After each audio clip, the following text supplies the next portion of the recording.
কেউ হয়তো খুব কাঁদবে, কেউ বা ভুলে যাবে।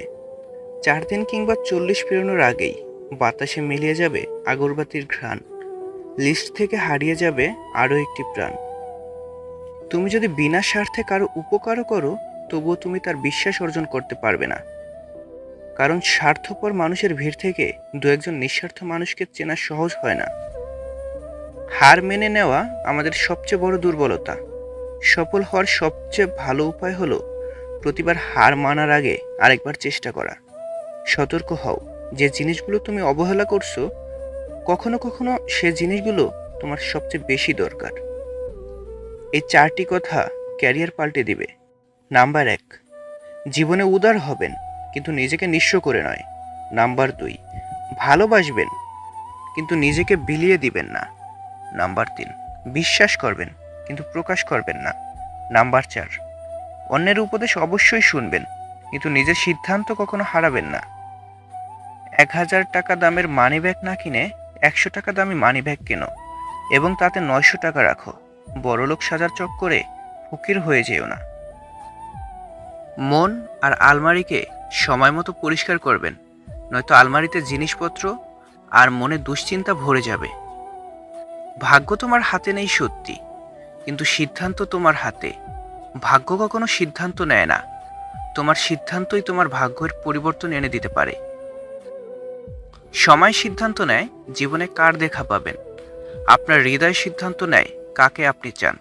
আপনার ব্যবহার সিদ্ধান্ত নেয় কে আপনার জীবনে থাকবে। পাশে থাকবে বলে আজ একলা করে গেলি তুই, স্মৃতিতেই শুধু রয়ে গেলি, সঙ্গী হয়ে থাকলি কই। একজন সৎ ব্যক্তি প্রেমিকার চোখে বোকা, স্ত্রীর চোখে গাধা, সমাজের চোখে বলদ। একজন অসৎ ব্যক্তি প্রেমিকার চোখে বুদ্ধিমান, স্ত্রীর চোখে সিংহ, সমাজের চোখে সম্মানিত ব্যক্তি। এটাই যে এখন আমাদের সমাজের বাস্তবতা। কারো সাথে স্বার্থপরের মতো আচরণ করবে না। মনে রেখো, আজ হয়তো তোমার সবই আছে, কাল নাও থাকতে পারে। যা পেয়েছো তা যদি অল্প মনে হয়, তাহলে সারাটা পৃথিবী পেলেও তোমার দুঃখের শেষ হবে না। অভিমানে মানুষ বেশিরভাগ ক্ষেত্রেই ভুল সিদ্ধান্ত নেয় এবং কখনো কখনো তার আফসোসের সুযোগটুকুও তখন থাকে না। প্রতিবেলা ফিরিয়ে দিয়েছ, এই বেলা আর তোমাকে চাইতে যাব না। নিজেকে এমনভাবে লুকিয়ে ফেলবো আর কোনো বেলায় খুঁজেই পাবে না। পুরো প্রকৃতিটা যেন স্বার্থের জালে জড়ানো। সবাই সবার জন্য নয়, শুধু নিজেই নিজের জন্য। বিষয়টা চরম এক বাস্তবতা। হয়তো অনেকের উপলব্ধিটাই বাকি। এটা সময়ের ফারাক মাত্র, কিন্তু আপনাকে তা মেনে নিতে হবে। কাউকে সম্মান নাই করতে পারো, কিন্তু অযথা কাউকে অসম্মান করো না। গাধাদের ভুল ধরিয়ে দিতে যাবেন না, তারা আপনাকে অপদস্থ করবে। বুদ্ধিমানদের ভুল দেখিয়ে দিন, তারা আপনাকে সমাদর করবে। আমরা তাদের কাঁদাই যারা আমাদের পরোয়া করে, যেমন পিতামাতা কিংবা স্ত্রী। আমরা তাদের জন্য কাঁদি যারা আমাদের পরোয়া করে না, যেমন সন্তান, বয়ফ্রেন্ড কিংবা গার্লফ্রেন্ড। আমরা তাদের জন্য ভাবি যারা আমাদের কথা মোটেও ভাবে না, যেমন সমাজ।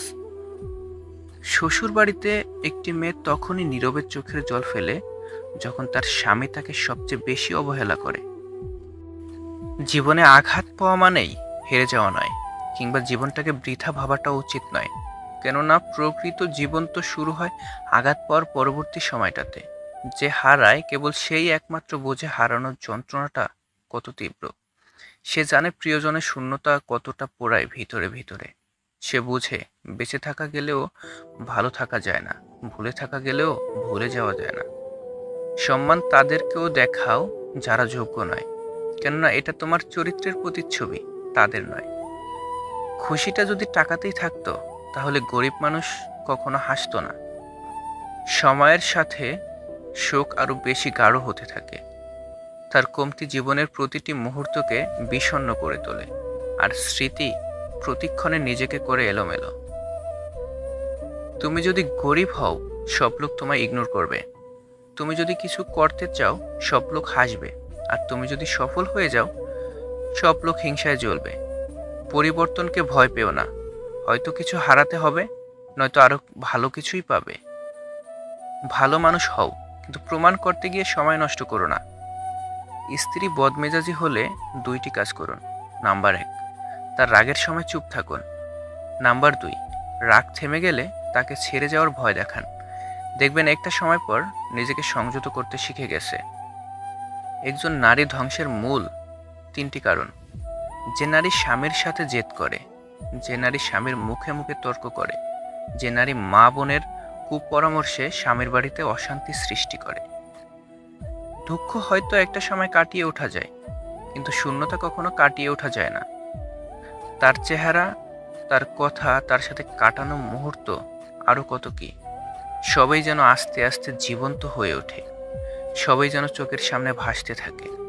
ভালোবাসা আর ভালোবাসার তফাৎ করতে না পারলে সারা জীবন ঠকতে হয়। কথায় নয়, কাজে মানুষ চেনা যায়। বর্তমান জামানায় এই শহরে বাঁচতে হলে পাক্কা অভিনয় জানতে হবে। যখন তোমার ভিতরটা পাল্টায়, তখন বাইরেও পরিবর্তন আসে। কাউকে আলাদা করে অভিশাপ দেওয়া লাগে না। মানুষের দীর্ঘশ্বাসেই সবচেয়ে বড় অভিশাপ। অনেক সময় পরিস্থিতি খারাপ হয়, মানুষটা নয়, যেটা আমাদের বুঝতে ভুল হয়। জীবন থেকে পালিয়ে যাওয়া খুব সহজ, কিন্তু কঠিন হলো জীবনের সাথে লড়াই করে বেঁচে থাকা। জীবনে ঠকলে হয়তো বিশ্বাসটুকু নষ্ট হয়ে যায়, কিন্তু শেখা যায় অনেক কিছু। কারো জন্য নিজেকে বদলে কোনো লাভ নেই। বদলাতে হলে নিজের জন্য নিজেকে বদলাও। কেউ সারা জীবন তোমার সাথে না থাকলেও তোমার মধ্যে তুমি সারা জীবন থাকবে। পেয়ে হারানোর সেই তীব্র শোক আর কারো না হোক। ভালোবাসতে গিয়ে বুঝলাম, শুধুমাত্র ভালোবাসলেই কাউকে নিজের করে পাওয়া যায় না। কোটিবার চিন্তা করো কোনো সিদ্ধান্ত নেওয়ার আগে, কিন্তু সিদ্ধান্ত নেওয়ার পর কখনো পিছনে ফিরবে না যদি কোটিটা সমস্যা আসে। সংসারে কারোর উপর ভরসা করো না, নিজের হাত এবং পায়ের উপর ভরসা করতে শেখো। অদ্ভুত ব্যাপার, মানুষ এমনই। অধিকাংশ মানুষ 9টা উপকার ভুলে যায় আর একটা ভুল মনে রাখে। বেশিরভাগ মেয়েরা তার প্রিয় মানুষের থেকে চায় একটু ভালোবাসা, একটু যত্ন আর ছোট্ট ছোট্ট কাজের সামান্য প্রশংসা। এগুলো পেলেই মেয়েটা আপনার জন্য শরীর মন কেন তার জীবনটাও দিয়ে দিবে। আফসোস তো হয় এটা ভেবে যে আমি আমার জীবনের সবটুকু সময় শুধু ভুল মানুষের জন্য উজাড় করে দিয়েছি। একটা কথা জেনে রেখো, ক্যারিয়ার করা ছাড়া না কেউ তোমার সম্মান দেবে, না কেউ তোমার সঙ্গ দেবে। এজন্য খুব পরিশ্রম করো, আমার সম্পর্কে করো। গুরুত্ব থাকলে প্রত্যেকটা সম্পর্কই টিকে যায়, হোক তা ভালোবাসা বা বন্ধুত্ব। আমরা তাদের কাঁদাই যারা আমাদের পরোয়া করে, যেমন পিতা মাতা কিংবা স্ত্রী। আমরা তাদের জন্য কাঁদি যারা আমাদের পরোয়া করে না, যেমন সন্তান, বয়ফ্রেন্ড কিংবা গার্লফ্রেন্ড। আমরা তাদের জন্য ভাবি যারা আমাদের কথা মোটেও ভাবে না, যেমন সমাজ।